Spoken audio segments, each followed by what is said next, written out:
चलिए आज बात करते हैं डुमास बीच की उस खौफनाक कहानी की। ये कहानी है 5 दोस्तों की, जिनका एक बिल्कुल आम सा लगने वाला ट्रिप एक ऐसे डरावने अनुभव में बदल गया जिसकी उन्होंने कभी कल्पना भी नहीं की थी। कहानी की शुरुआत होती है एक बहुत ही अजीब और डरावनी चेतावनी से। ये एक तरह का पारिवारिक नियम था जो दोस्तों में से एक मयूर को उसकी दादी ने सिखाया था। एक ऐसी बात जो सुनने में तो अजीब लगती है, पर आगे चलकर शायद उनकी जान बचाने वाली थी। तो ये कहानी है 5 कॉलेज के दोस्तों की।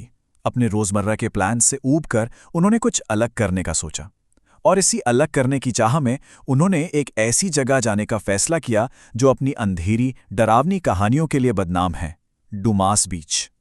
और इस जगह का सुझाव दिया था मयूर ने, एक ऐसी जगह जिसके बारे में उसने टूरिस्ट रील्स में नहीं बल्कि अपने गांव के बुजुर्गों से सुनी खौफनाक कहानियों में सुना था। डुमास बीच पहुंचते ही उन्हें एक बड़ा अजीब सा नज़ारा देखने को मिला। दिन के उजाले में तो वो जगह किसी भी आम बीच की तरह थी। परिवार, बच्चे, टूरिस्ट, बिल्कुल मेले जैसा माहौल था। लेकिन इस चहल पहल के पीछे एक खौफनाक सच उस काली रेत में दफन था। तो जैसे जैसे वो बीच पर आगे बढ़ते गए, उस जगह के राज, उस जगह की असली पहचान एक एक करके उनके सामने आने लगी। कहते हैं कि ये जो काली रेत है ना, जिसके लिए डुमास बीच इतना फेमस है, वो असल में रेत है ही नहीं। वो तो सदियों से हो रहे अनगिनत दाह संस्कारों की राख है जो अब उस रेत का हिस्सा बन चुकी है।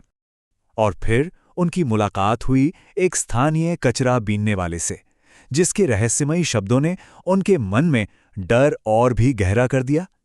उसका साफ इशारा था कि यहाँ की आत्माएं इस जगह को छोड़कर कहीं नहीं गई हैं। माहौल अजीब होता जा रहा था, सूरज भी ढल रहा था, सब कुछ कह रहा था कि लौट चलो, लेकिन नहीं। जिज्ञासा और शायद थोड़ी सी बेवकूफ़ी उन्हें और अंदर एक खंडर जैसी सुनसान इमारत की ओर खींच ले गई। और यहीं पर हुई वो गलती जो हर हॉरर कहानी में होती है। ग्रुप बट गया। कुछ दोस्त वापस लौट गए और मयूर और कुशल बीच के सबसे खतरनाक, सबसे सुनसान हिस्से में एकदम अकेले रह गए। और बस जैसे ही सूरज पूरी तरह डूबा और रात ने अपनी चादर फैलाई, दोनों दोस्तों को समझ आ गया कि वो भटक चुके हैं। डुमास बीच का असली भयानक खेल तो अब शुरू होने वाला था। चारों तरफ घना अंधेरा, फोन की बैटरी भी जवाब दे रही थी। वो बस गोल गोल एक ही जगह घूम रहे थे।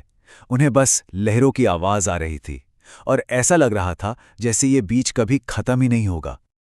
और तभी उस सन्नाटे को चीरती हुई एक धीमी सी आवाज आई। किसी ने कुशल का नाम पुकारा। ये वही चेतावनी थी जो मयूर की दादी ने दी थी कि अगर कोई नाम बुलाए तो पीछे मुड़कर बिल्कुल मत देखना। लेकिन डर का असली चेहरा उन्होंने तब देखा जब मयूर को एक और जानी पहचानी आवाज सुनाई दी। ये आवाज उसकी दादी की थी, वही दादी जो 8 साल पहले रहस्यमयी तरीके से गायब हो गई थी। अब ये कोई अनजानी आत्मा नहीं थी, ये कुछ पर्सनल था। इसके बाद तो जैसे उन पर हर तरफ से हमला होने लगा।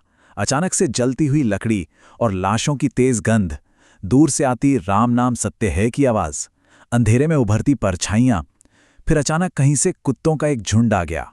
और तो और समुद्र से एक चमकती हुई सिलुएट उठती हुई दिखी। मतलब उनके दिमाग को सुन करने के लिए जो हो सकता था वो सब हो रहा था।